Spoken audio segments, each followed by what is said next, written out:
வித்துட்டு போனீங்கல்ல,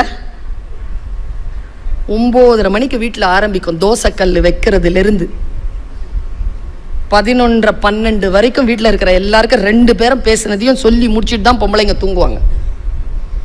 ஆண்கள் எல்லாம் நல்லா தான் இருந்துச்சு, என்ன சாப்பாடு,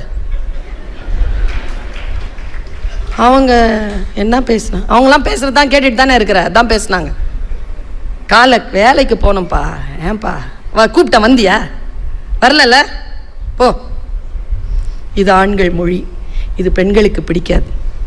நாங்கள் அந்த மாதிரி பேசுகிற ஆண்களை என்ன பண்ணுவோம் தெரியுமா, சொல்லட்டுமா?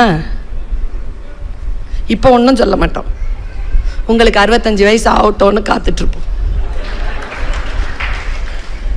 அப்புறமா ஒன்றொன்னா எடுத்து விடு, அப்புறம் குத்துதே கொடையுதேன்ட்டு இருப்பீங்க. வீட்டுக்கு போனால் நிம்மதியே இல்லை மேடம். எப்படி இருக்கும்? 30 வயசுலேயே அந்த நிம்மதியை நீ தேடி இருக்கணும்.